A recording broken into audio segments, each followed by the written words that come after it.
नमस्कार। आप देख रहे हैं स्पेशल कवरेज न्यूज और मैं हूं आपके साथ शिव कुमार मिश्रा। सबका स्वागत और अभिनंदन।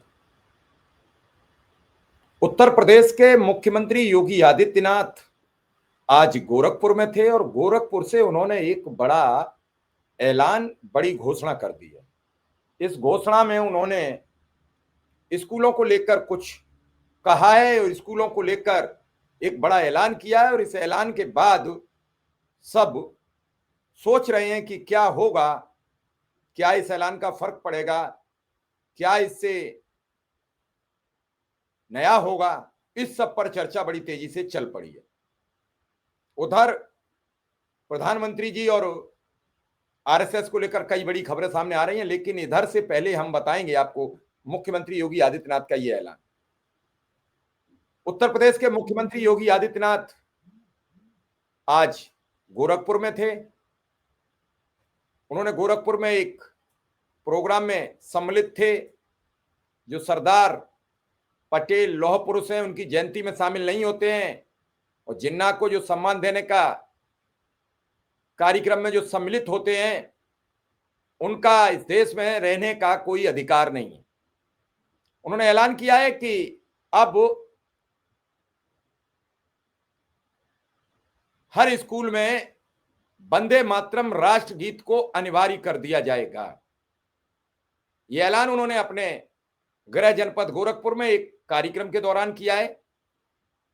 उन्होंने कहा है कि प्रदेश के हर स्कूल में वंदे मातरम राष्ट्रगीत को अनिवार्य करेंगे। ये वही लोग हैं जो लौह पुरुष सरदार पटेल की जयंती में शामिल नहीं होते हैं, लेकिन जिन्ना को सम्मान देने के कार्यक्रम में शामिल होते हैं। वंदे मातरम के विरोध का कोई औचित्य नहीं है। वंदे मातरम का इस प्रकार का विरोध भारत के विभाजन का दुर्भाग्यपूर्ण कारण बना था। मुख्यमंत्री ने कहा कि जयंती के 150 वर्ष पूरे होने के उपलक्ष्य में आज से एकता कार्यक्रम प्रारंभ हो चुके हैं, शुरू हो चुके हैं। 31 अक्टूबर राष्ट्रीय स्तर पर सरदार पटेल की जयंती का आयोजन हो सके। पीएम मोदी आए, उन्होंने 31 अक्टूबर को राष्ट्रीय एकता दिवस के रूप में मनाने का निर्णय लिया था। 403 विधानसभा क्षेत्रों में एकता यात्रा का शुभारंभ हुआ था। वंदे मातरम के 150 वर्ष पूरे होने के उपलक्ष्य में कार्यक्रम शुरू हो चुके हैं। एकता और अखंडता को कतई कमजोर नहीं होने दिया जाएगा।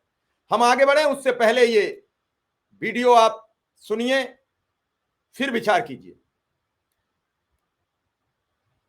मैं इस अवसर पर आप सभी का आह्वान करूंगा, कभी आपको केवड़िया गुजरात जाने का अवसर प्राप्त हो तो सरदार सरोवर के तट पर लौह पुरुष सरदार वल्लभ भाई पटेल की बनी हुई दुनिया की सबसे बड़ी प्रतिमा का दर्शन करने जरूर जाएं।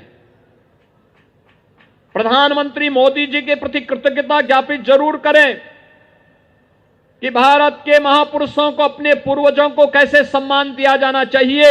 उस सम्मान के प्रतीक के रूप में लौह पुरुष सरदार वल्लभ भाई पटेल को की सबसे बड़ी प्रतिमा गुजरात में केवड़िया में स्थापित की गई है। बहनों और भाइयों, यही है अपने महापुरुषों के प्रति श्रद्धा और सम्मान का भाव।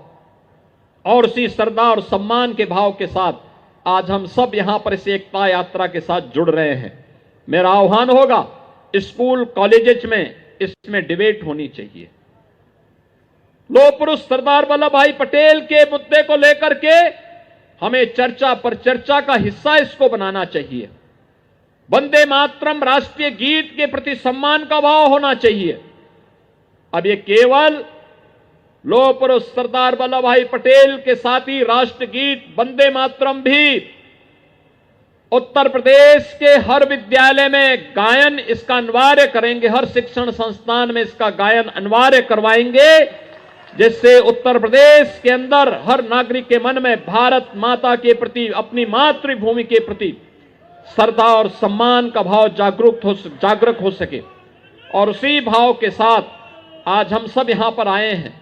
आज के इस अवसर पर मैं एक बार फिर से गोरखपुर महानगर की इकाई को इस बात के लिए धन्यवाद दूंगा कि उन्होंने इस राष्ट्रीय एकता यात्रा को आज यहां पर गोरखपुर में प्रारंभ करने और इस यात्रा में मुझे शामिल होने का अवसर दिया है। इस यात्रा में शामिल होने के लिए आए हुए आप सभी महानुभावों का मैं हृदय से अभिनंदन करता हूं, स्वागत करता हूं। आज के इस अवसर पर मैं केवल आपसे एक बात कहना चाहूंगा।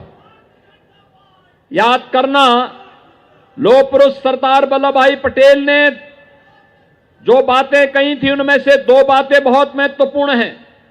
उन्होंने कहा था कि स्वतंत्रता का अर्थ केवल आजाद होना नहीं है, बल्कि जिम्मेदारी से राष्ट्र की सेवा करना भी है।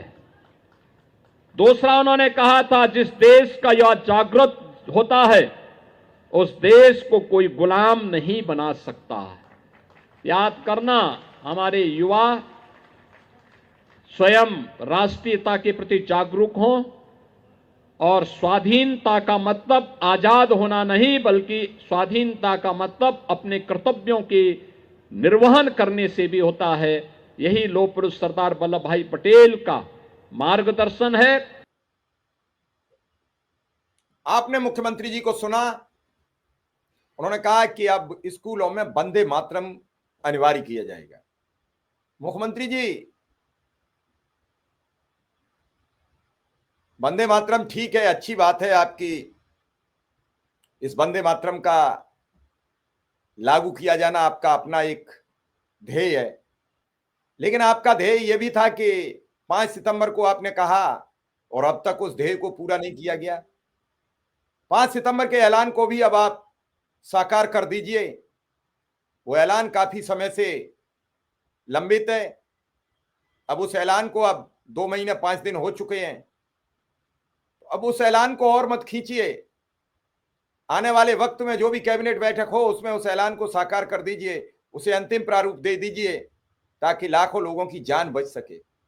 कोई दिन में नहीं बचता। स्कूलों से संबंधित बात है इसलिए इस पर जिक्र कर रहा हूं। स्कूलों की बात है तो इसलिए इस पर फिक्र कर रहा हूं कि इस राज्य में कार्य करने वाले अनुदेशक और शिक्षा मित्र वे सहारा हैं, उनका कोई सहारा नहीं है। अगर आप उनके सहारे नहीं बनोगे तो वो रोज ही मानसिक अवसाद में जा रहे हैं और रोज मौतों के आंकड़े बढ़ते चले जा रहे हैं। अगर आप उन्हें सहारा दे देंगे, उनके मानदेय वृद्धि का ऐलान कर देंगे, तो उनका जीवन बचना प्रारंभ हो जाएगा। और आप इसे लटकाए रखें तब भी सरकार कोई बहुत बड़े फायदे में नहीं चली जाएगी। और अगर आप उन्हें ऐलान कर देंगे, उन्हें मानदेय दे देंगे, तो सरकार बहुत बड़े घाटे में नहीं चली जाएगी, ऐसा मेरा आकलन है। अधिकारियों ने तो कह दिया कि 1000 बढ़ाने पर इतने करोड़ रुपया का खर्च आएगा, लेकिन विचार कीजिए, आप तो बढ़ा नहीं रहे हैं, लेकिन उनके परिवार पर कितना बोझ आ रहा है, उनके परिवार कितने कर्जदार हो गए हैं। तो आप विचार कीजिए। सरकार में सबका पांव समाता है, सरकार में सबका पांव समाहित होता है। सरकार सरकार होती है, इसीलिए उसे कहा गया कि सरकार, कहते नहीं है चलिए सरकार के यहां चलते हैं।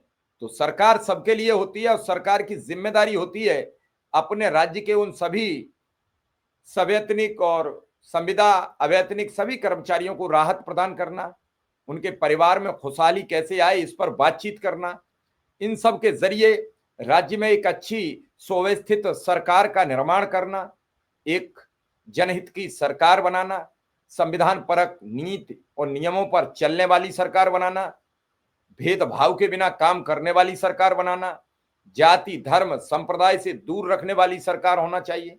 इन सभी बातों की आपके ऊपर जनता आपकी तरफ निगाह फैलाई देख रही है कि शायद मेरा भी वक्त पलटेगा, मेरी भी किस्मत खुलेगी और मेरे लिए भी मुख्यमंत्री बड़ा ऐलान करेंगे। फिलहाल इस खबर में इतना ही। धन्यवाद, नमस्कार।